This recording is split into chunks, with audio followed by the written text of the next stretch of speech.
Hello and welcome along to the Matchbook Betting Podcast. It's Daniel Hussey here, standing in for Tom Stanley this week. And I'm delighted to welcome to the podcast, first of all, Matchbook's very own Michaél Deasy. Deasy, how are you? Very good, Daniel. Very excited. Love a Cheltenham weekend. Absolutely. Bottom right of your screen, you can see Natalie Green. Natalie, welcome back to the podcast. Thank you. Yeah, it's been a while, hasn't it, actually? Just the little factions haven't fallen into place. It's so nice to be back on board and see you all. It's great. And then bottom left of the screen is Sam Turner. Sam, welcome. Cheers, Daniel. Yeah, nice to be back. It's been a couple of weeks for me as well. Obviously, Steve Jones has stepped into my shoes and done an admirable job, wearing middle-aged cover like I did. Second-hand cover. You were replying to a couple of the Matchbook tweets saying you weren't happy that you weren't selected back on the podcast, Sam. Yeah, so there's a bit of trouble in camp. I'm not a big fan of this rotation, Daniel. I've got to be honest. I think when you're in form, you just keep playing. And to be benched like that felt very cruel and very personal. It's a rootless business, as DC knows well. But if you are listening to the podcast and you're enjoying the content on YouTube, please give us a like. And if you're listening on your preferred podcast app, we'd really appreciate a preferential podcast review. So we're going to move on. We're going to start with 8 races in total, 7 of ITV Saturday. And also we're going to cover 1 from Cheltenham on Friday. So if you are listening to this on Friday after the races, you can skip forward to the Saturday races. So the first race is the 225 at Cheltenham on Friday. It's the 3 mile, 2 furlong handicap chase. And take a look at the betting currently on Matchbook. Enrio available is the favourite at 3.65. Commodore is available at 5.8. Mr. Fogpatch is at 7.0. Hurricane Harvey is 8.2. Santini's 9.8. And it's 13 and bar for the rest. DC, I might go to you first because you were kind of interested enough in not necessarily Santini for a bet here, but the jockey on Santini. I do. I think Harry Skelton could be an absolutely genius jockey booking for Santini, because with Santini, you need to kind of kick from home about 2 miles out, and that will suit Harry Skelton down to the ground. But, I won't be having a bet on him today, though. Although I'd love to see him do well. I've gone for the 2 at the bottom of the betting. I've taken a bit of a wild swing at this, so I've gone for the first horse is Quarenta, John O'Neill's horse. You generally only get 1 good run a year out of Quarenta, and it's usually his first run.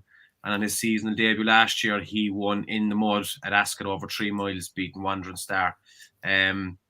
He was quite impressive that day. He came past a lot of horses and finished very strong going away from him. But that was really it for the year. Then he didn't do anything really for the rest of the season. He's in here at the bottom of the weights now. He's only carrying 10.3, and they have Sean Bowen on board because I don't think John O'Neill Jr. can do that weight.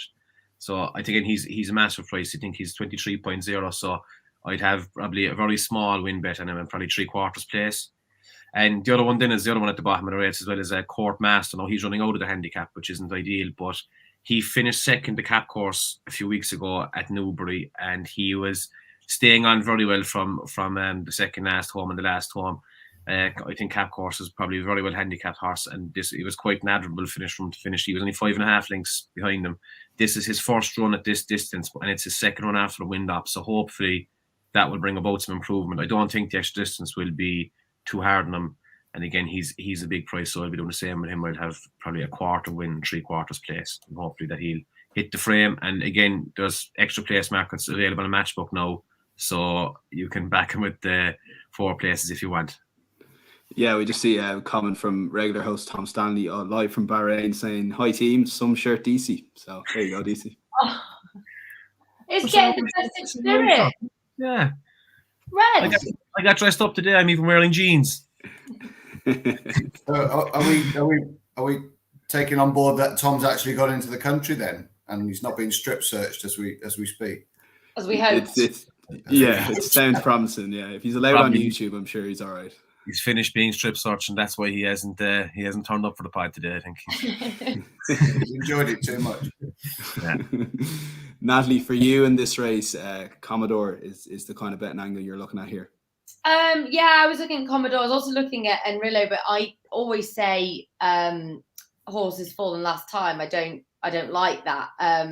But that it contradicts what I say a little bit, because I was so in two minds. Like Enrillo, there's so much like about that horse. I was like, oh, which one to go for? But then I just looked at Commodore again, and I know it's so boring to say, isn't it? Venetia on the ground. It's nothing to do with that. I just think that Commodore pulled up last time. I think there were obviously excuses for that. And I just thought in this type of race, let me just bring up what I was going to say now. Charlie Deutsch, Venetia's horse is coming into form, and I sort of had to pick one. Like I say, I was really in between Enrillo and Commodore. I don't want to go with all the favourites all day, because that's not going to sound great, is it?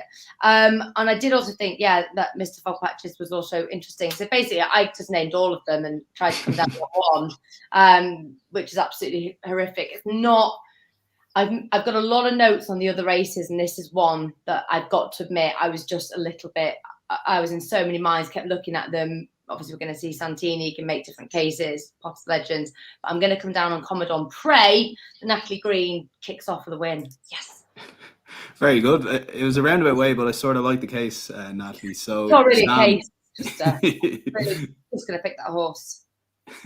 Sam, for you like Mr. Fogpatches here? I think there's a potential for a decent gallop here, isn't there? I can certainly see the case for Commodore. Got a very good record fresh, had the wind up.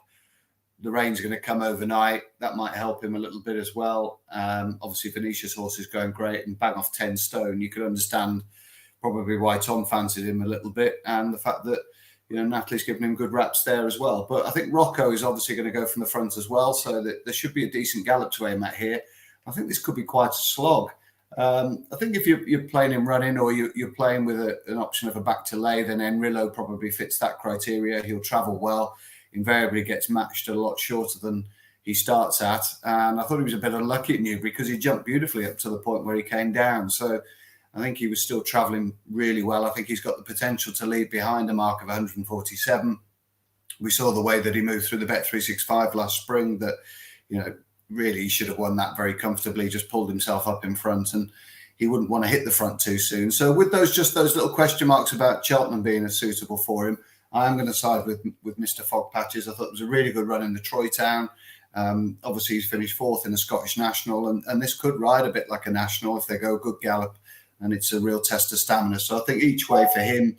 Danny Mullin's riding for the Fahey team, who've got their horses in great nick at the moment. He won't mind what the ground is. He stays very well, gallops and jumps particularly well. So I think he's a fair win and place proposition. Very good. Currently available at 7.2 on matchbook.com. So that's it for Friday, guys, unless there's anything to add. Oh, all happy good. Enough. Cool. We'll move on to you're good, Natalie. No one else to cover here. We'll stick with you then, Natalie, for the Racing Post Gold Cup here, obviously formerly known as the Caspian Caviar Gold Cup. But let's take a look at the betting. It's Laylor's current favourite at 5.1 here on Matchbook. Now, these are early exchange prices, so they might get a bit bigger as we get closer to the off time. Silver Hallmark is available at 5.8. Docile Phil at 6.6. We got Farnier at 7. Midnight Shadow at 8.2. And Fusel Raffles available at 8.6. And 8.6 at Bar is the rest. Yeah, for you, Natalie, who do you like here?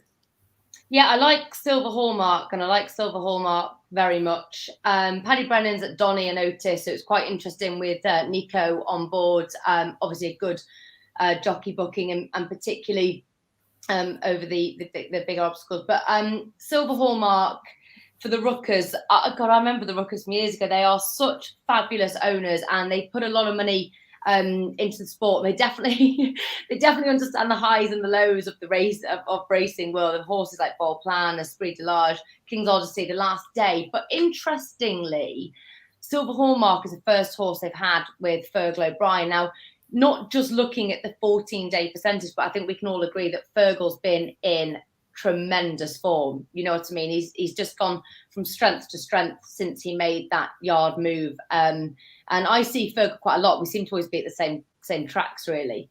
And yeah, his horse is in cracking form. He's a great trainer. And Silver Hallmark's still lightly raced, to be fair, isn't it, for a 7-year-old, if you look through the form.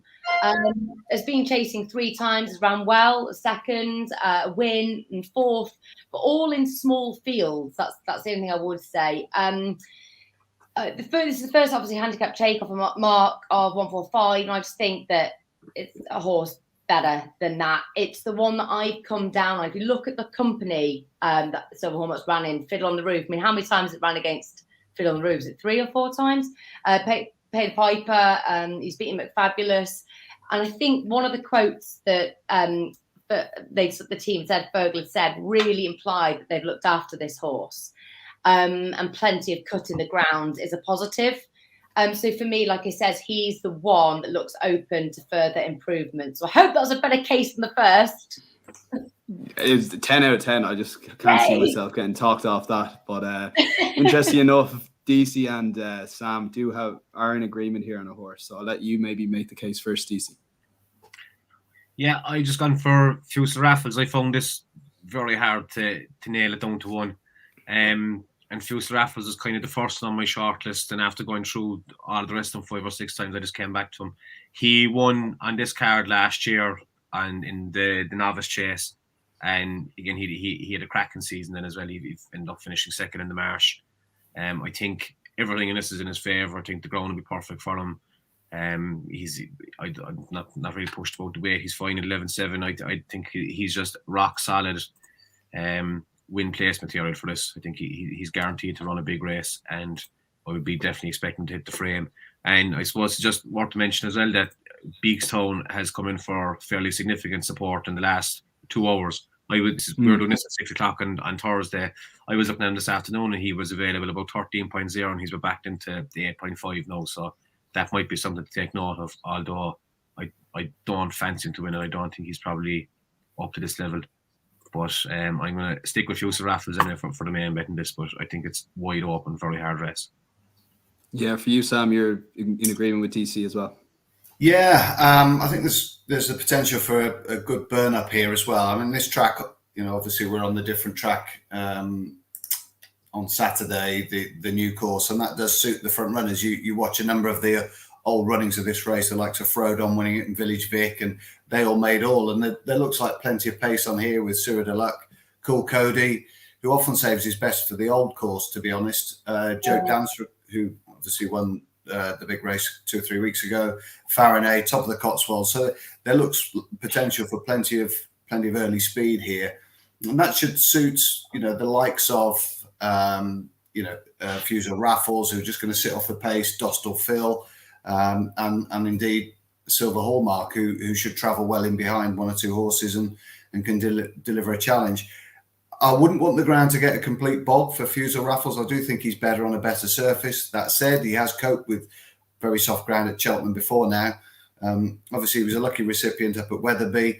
The time before, he ran behind Bregman's Game. So he has mixed it in very good company. So I think I will just prefer his chance to 1 or 2 others here. I think it's a very, very open race, good renewal. But I do think that he's got the potential. He comes here fresh. Fresher than 1 or 2 of these, like Midnight Shadow, who won the big race 3 weeks ago there.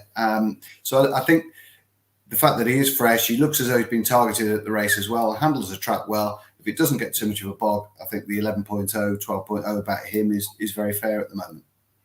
And Dostal Phil as well then for you, Sam? Yeah, obviously he's going to be switched off. He'll be right out the back door. He would need a little bit of a pace collapse really. But he was obviously unfortunate that he didn't get even closer back in November here. Ran really well. The cuts in the ground might help him a little bit more. That might just slow them down a bit late on, but he can't afford to get too far out of his ground. That's the only problem. I'd take a small chance with him. I think he's got a lot of ability and things. If they do go absolutely mad and the pace collapses quite hugely, then I think he's got a major chance of at least getting into the frame. So I'll probably have a small win and place him as well. Very good. So that is the first race at first live ITV race at Cheltenham, the 150. Yeah, the Racing Post Gold Cup. And we'll move on to the 205 in Doncaster, which is the first race live from Doncaster. It's a 2-mile handicap hurdle, and the betting is Tommy's Oscar at 4.6, with Sonagino at 4.6, Jeromino at 5.6. A lot of Minos here. Take It Easy at 6.2, Lucky One at 7.6, and this 11.5 bar. For you, Sam, we'll go to you for this race. Who do you like in this one? Yeah, it's the French recruit Sonagino, who's just had the 1 run for Paul Nicholls. Bryony Frost on board on Saturday. She heads up to Doncaster for a good book of rides, and made his debut in the UK behind Barrichello, and I think the handicapper might have just underrated the form a little bit. I think the horse of Don McCain's is a really nice horse, that Barrichello, and he was just a little bit more streetwise, had a bit more nous than Sonagino, who looked like a lot of French horses when they come over, as though the run would really do him good. I like the fact that perhaps he didn't win first time out and he can build on that performance. A lot of the Paul Nicholls horses have run first time out and then sort of their performances have just dipped a little. We saw it with one or two of the novices that they raced, first time off the shelf, they were, very close to winning or did indeed win. And then they just dipped a touch before they've come back. And, this lad, I think they must have left a little bit to work with because he just looked a bit ring rusty. I think he'd be a lot sharper at Doncaster. And I think sort of 4.5, 4.6 is very, very fair. I think that mark of 128 for him might just be underestimating what his abilities are. So I'll take him. Yeah, it'd be very interesting who goes off favourite here. Natalie, you're in agreement? Yeah, I love this horse, Sonagino, in this. I honestly couldn't really come down on anything else if we're talking about winning ways. Everything Sam has said I agree with, but getting the allowances as well as the 4-year-old, everything I like about these French recruits, not winning the first time, exactly like Sam said over here. So you are left with improvement. It's basically the same case that I made for Silver Hallmark. What I was looking for in these two types is open to further improvement. And for me, I just thought Haydock, when he was third, it was a decent run. He wasn't fluent 2 outs, and I'm a huge believer when in the closing stages when they make a little mistake and they just lose a little bit of momentum. That is very costly. So it didn't bother me a little bit of influency. I just, it was a mistake. Horses make mistakes like humans, particularly me, on a regular basis. So yeah, I opened improvement on handicap debut, and I'm pretty warm on this horse, to be honest. Interesting. So, and you, Deasy, you're just taking it easy on this race. Very good. Yes, I'm going for Take It Easy, Pam Sly's horse. He beat Tommy's Oscar on the seasonal debut when he was 3 pounds wrong at the rates. He beat him by a length and a half, and I thought he beat him very well. Now, Tommy's Oscar has won subsequently since and has shot up the ratings and is now giving Take It Easy 13 pounds. He's again, he's had a little break. He's remarkably consistent. He's been in the first 2 his last 5 races. I think the fact he's had a little bit of freshen up for this, but now they're giving him a month off. The ground might be a bit of a concern, but just looking at his sire, does loads of heavy ground and soft ground farm with his sire. I think he's the sire of American as well, Harry Fry's horse there, who couldn't have it deep enough 2 years ago. So I think just at the prices, he's definitely worth the go. I'll probably back him win only, though. I won't go each way in this because you only get I think we only have this, sorry, on the day 8, I might go in each way actually in place. Little cheeky. Yeah, Natalie. He's about 7.0, is he? Yes, about 6.2 at the moment. But like I said, it could the exchange prices could get a bit bigger. So winning place for you. I can definitely see him at least hitting the frame. That would think. Yeah, Natalie, you want to make a quick case? Yeah, quick case, because I think that's what's interesting. Because oh my god, we've got the 9 runners, so can we make the most of it? Because some of the other races that we're looking at, we're not got our each way, which is devastating. It's Rockadan, who's a bit of a headbanger. Don't mind the odd headbanger. He's clearly a real boy, a proper boy. But he clearly has ability. The reason I was just pretty interested in this is he may be exactly that type that Alistair Ralph, smaller yard. I'm not saying gives more attention to individual horses and then Nicholls. I'm not saying that, but I'm just saying on these smaller yards, sometimes with these quirkier types, it can actually have a positive effect. If you can just learn to settle, just calm down a wee bit, I think that he clearly has shown the ability, and I wouldn't be gobsmacked if Rockadan hit the frame. And I'd like him to, because I think it'd be great for the yard. I don't know what they're going to do. I don't know whether he could front run or whether he's going to be dropped in. Who knows? But I'd be devastated if I didn't put him up as a little each way squeak. That's allowed, absolutely allowed. So that's the 205 at Doncaster. We're going to move on to the Albert Bartlett Novices Hurdle 225 at Cheltenham, obviously named after the race in March. And we'll look at the betting here. It's Blazing Calv is the favourite at 2.3 currently on Matchbook.com. Chilino Bello is at 2.52. Baroni Legends at 6.6, and it's 16.5 and bigger the rest. Let's go to you, Deasy. For you, is it just all about the top 3 in the betting, or? Yeah, I go so far as to say top 2 maybe. current mood there, Evan Williams' horse finished third to Gino Bello and Blazing Cal the last time, and might be a small bit of value in the price because it's going up in distance. But I think Blazing Cal was very, very impressive the last time. Watched the race back again now today, and that was over 2 mile 5. He was going away from them at the line. He was Gino Bello finished second. He used to give him a few pounds out today, but I think he was galloping away from the line. This is over 3 miles. It's the new course as well. It's a big galloping track. I think he has one less hurdle to jump as well in the straight. So I think that will just suit him down to the ground. I think I think he's rock solid in this. I think he should win easy enough. Yeah, Natalie, you're in complete agreement here. 100%, but pretty much same notes. You're just like countdown here. And it's so funny. So the thing I was going to say, just exactly that £5 penalty, but it doesn't bother me because I think it is between the top two, and he's £5 better off than Gelino Bello. So do you know what I mean? Like if you work it out that way, I'm really warm on Blazing Cal. One that is fascinating me is this Ballygriffin Cottage for Team Skelton. Is it because the owners are desperate to have a run at Cheltenham and a great day, or is it something that we don't know about in the Skelton yard? Because what I'm really fascinated about is to watch the market and see what it does on the day. Bought from Ireland, I can't find how much. Straight in graded company. Sort of kind of a little bit excited to see this horse. So I want to see what the market does. So I think we should just be keeping a little bit of an eye on this horse. Very good. We're going to go over to Mr. Paul Nichols here and Sam Turner to make the case for Gelino Bello, because it's been very one-sided here in this race so far, Sam. So take it away. Yeah, we get the opportunity to test that opinion that I have, that sometimes this season the Nichols horses just have recoiled a little bit off that first run. So Paul has obviously got them really, really fit at home, got them very well at home to run for their lives first time out. We saw Gelino Bello win very comfortably at entry, beat Rioja, a horse that won at Chepstow at the weekend. So, that's obviously decent form that's been enhanced. And then just for whatever reason on decent ground at Cheltenham last time, he just perhaps didn't fire in the same way. And, that race only came sort of 19, 20 days after he put up a good performance at Aintree. So there could be a little bit of a dip in his performance there. I think he's a bit better horse than that.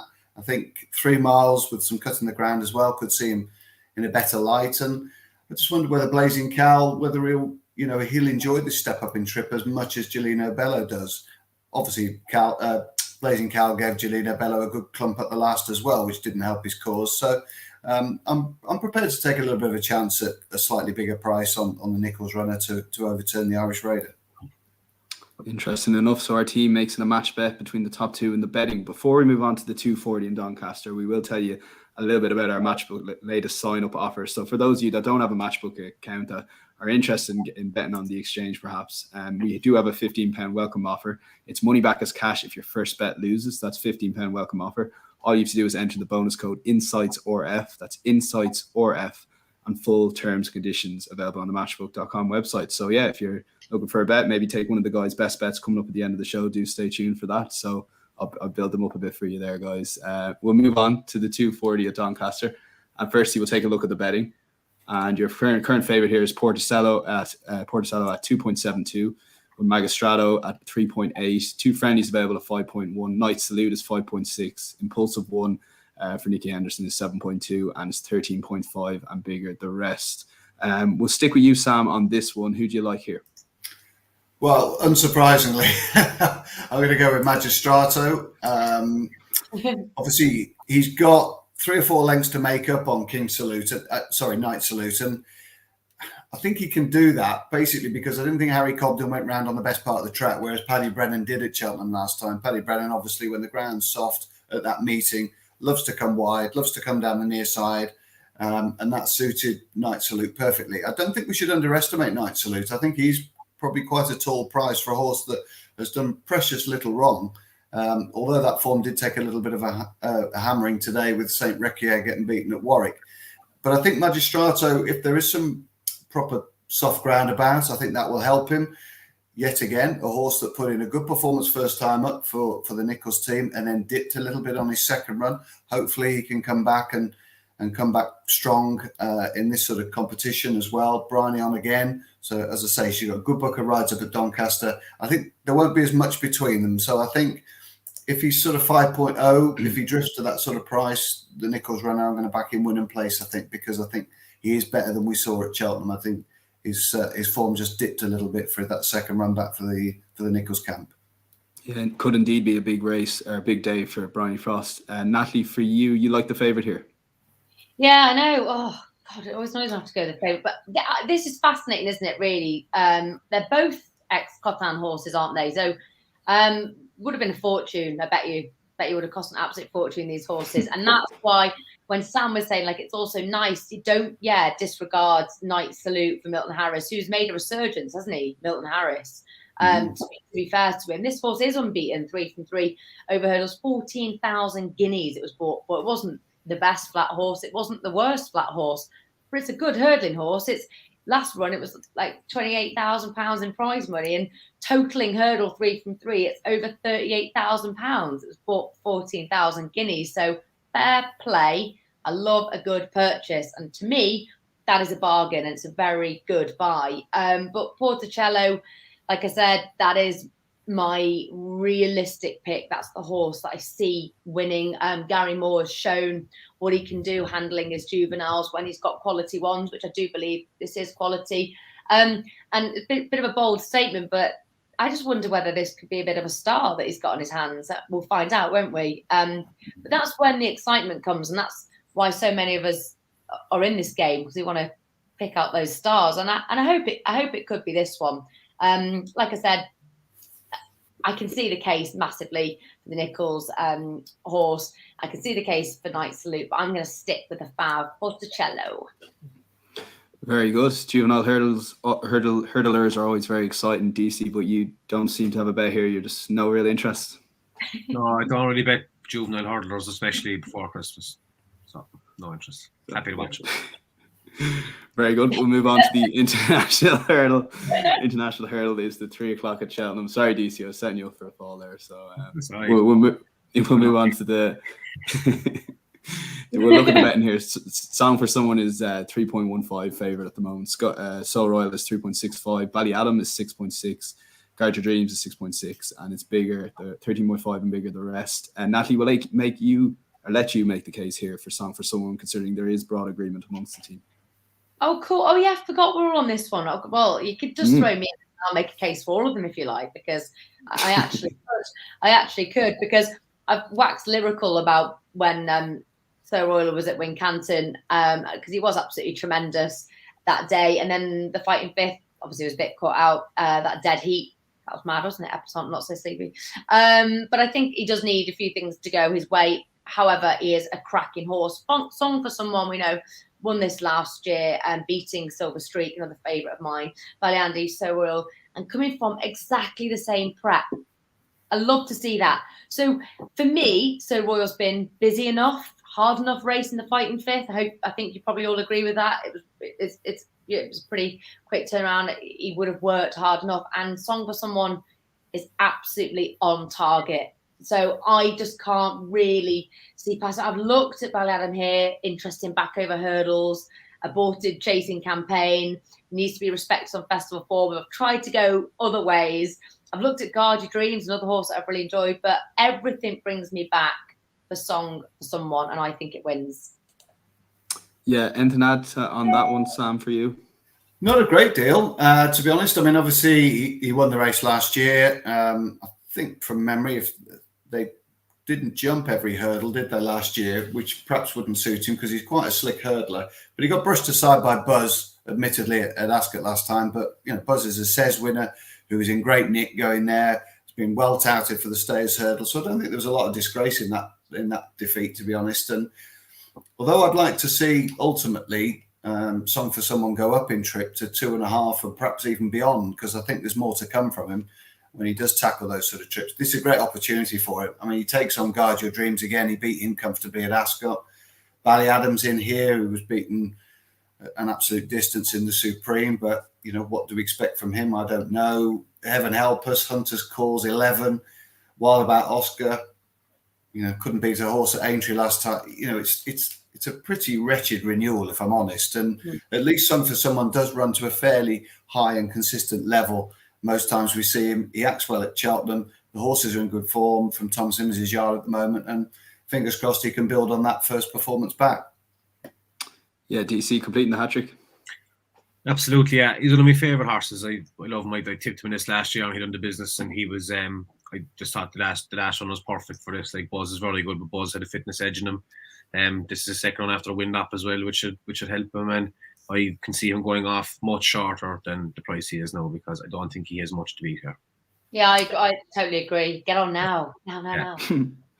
Well, I know one horse you mentioned, Natalie, was Ballyadam. Is there any case to be made back over hurdles, that supreme form potentially? Or well, yeah, I mean, I think there's always a case to be made. You know, like I said, got to be respected on that festival form, you know, and second in the supreme behind, appreciate it. However, I thought this is probably a bit more of a watching brief for this horse. It is interesting, but I don't see Ballyadam beating Song for Someone in this personally. But I have got a nice little star saying "interesting" though, exclamation mark. So there is interest there. There is interest there, but I'm not quite sure what to make of it.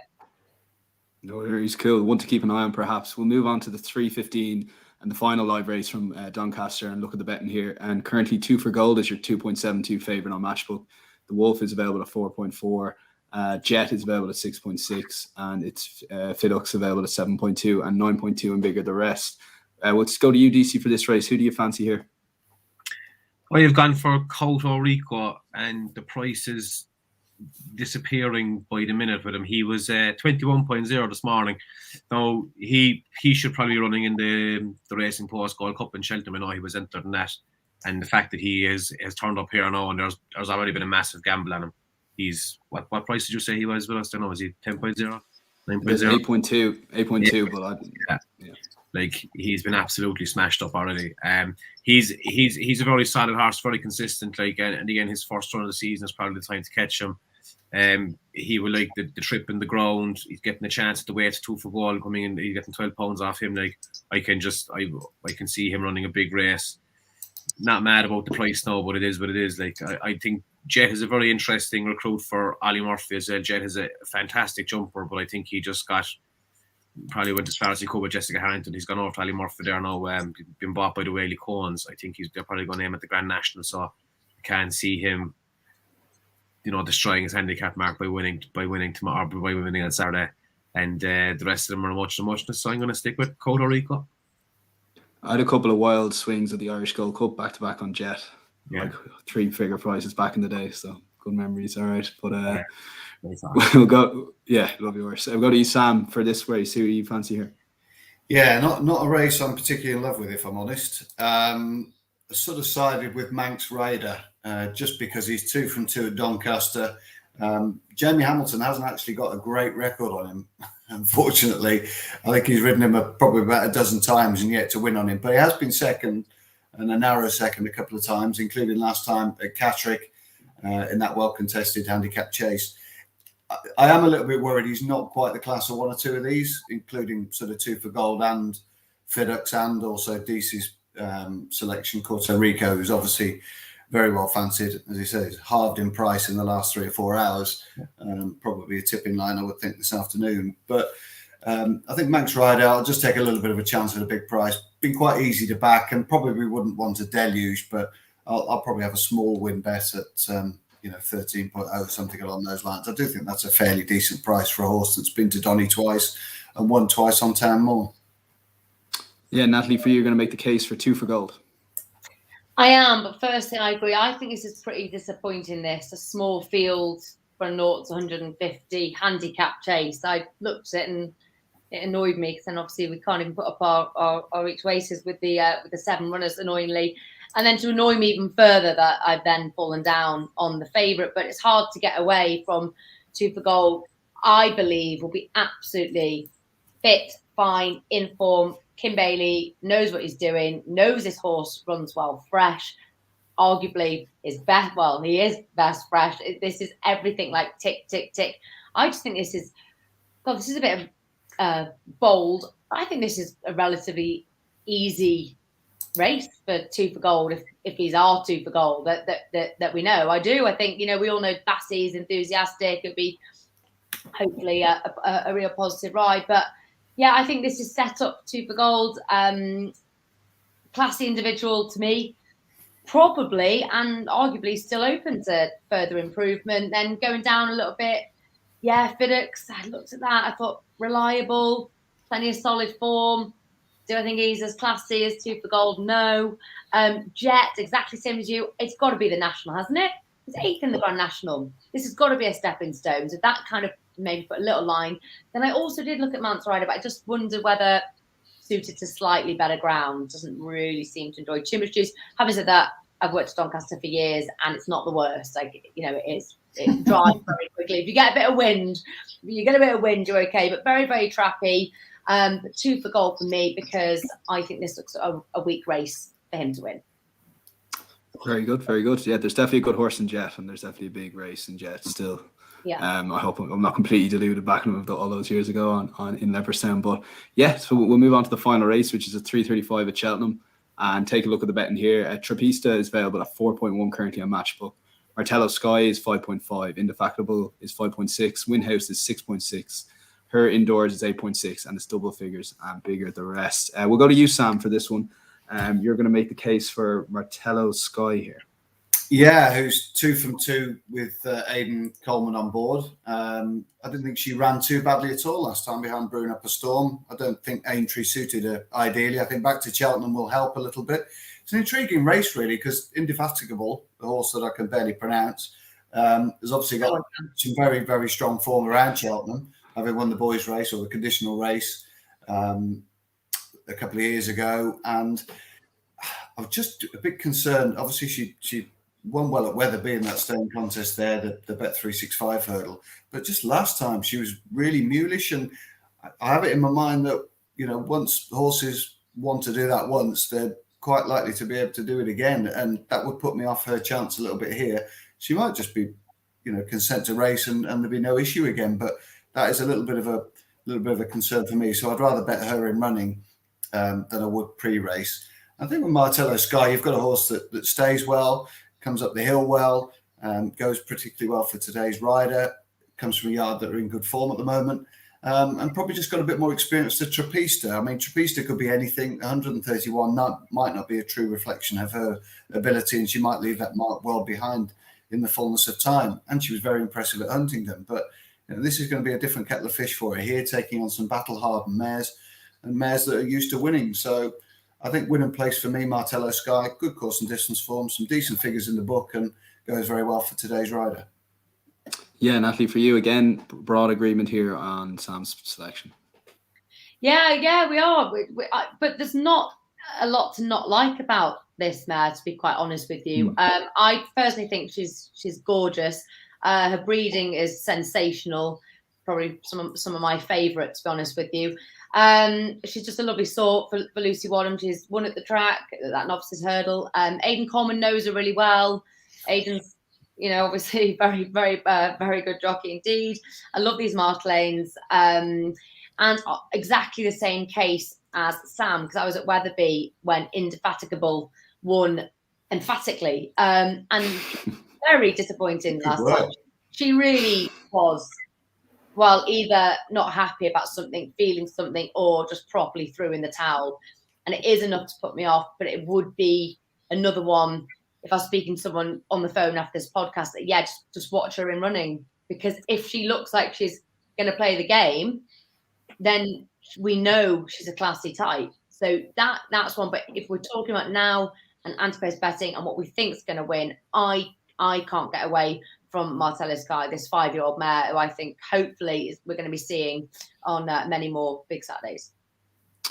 Yeah, so 2 really good cases for Martello Sky, and you think as the podcast we would just be in broad agreement of that. But the first horse Deasy texted me about today was the favourite in John Joe O'Neill. So Deasy, you're going to have to make a case now, being awkward. Yeah, Trapista, owned by your friend and mine, JP McManus. I was very, very interesting horse. I was looking at her there. She was a 200 grand yearling. She's out of Golden Horn, and then she was sold 2 years later for 22,000. to be bloodstock in Ireland, so someone lost a fair bit of money there. But JP has her now, and she made her debut at the end of October at Huntingdon and landed a serious gamble. She's opened up at 12.0 and went off at 7.0 and won by 5 legs going away from them. Absolutely smashed them up. That was a novice hurdle. She's straight into a handicap here now. She's only a 4-year-old, but she could be anything. I think everything else in this field is fairly exposed. We know where we are with them. But Trapiste, I know she's a favourite, not great price. There's not a lot of form to go on. But if you look back at her last race, like she absolutely smashed them up. And the fact that they're throwing him in here, the lucky last, JP McManus horse, this horse could go off even money if they start if they start piling into her. Like, so I'm going to put her up now. She's 4.0. I think that's fair enough. And again, she's going. I mean, like if she wins this, she's going to be single figure price for the Mayor's Novice Hurdle as well in Cheltenham. So that could be a marker worth looking at as well. But I think she could be very, very good. Yeah, would you share the concerns just on the price? But you still think that's value at 4.0? Well, she's either going to go 2 ways. She's either going to be backed into 2.5 or something, or else she's going to go off at 9.0 and finish last. So. No. one price you won't be at is 4.0 at the end. It depends how brave you are on this really calling my Thursday. Cool. So yeah, on that note, we'll go to the podcast best bets. So there's been broad agreements throughout the podcast. So I was relieved to see that there are 3 different horses. So make the case as quickly as you can. Maybe one word on the race. So we'll go to you first, Natalie. What is your best bet if you can only have one this weekend?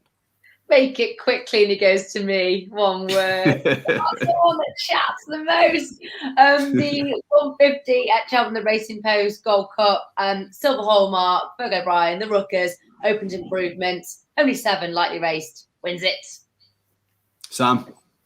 Yeah, Son of Gino for me. I think we'll see a lot sharper horse this time round from Haydock. So 205 Doncaster, Son of Gino. And Deasy? Song for someone in the 3 o'clock Cheltenham International Hurdle. Going to make it 2 years in a row. Very good, very good. So there's a podcast treble for you guys. Thanks a mil for listening to the podcast. If you are watching on YouTube, please give us a thumbs up, leave a comment below, and subscribe to our YouTube channel. And on the podcast, do give us a follow on your preferred podcast app. My thanks to DC, Natalie, and Sam. Thanks to you. Thanks, Daniel. Back. Yeah, looking forward to having Tom back next week. And until next week, chat then. Take it easy.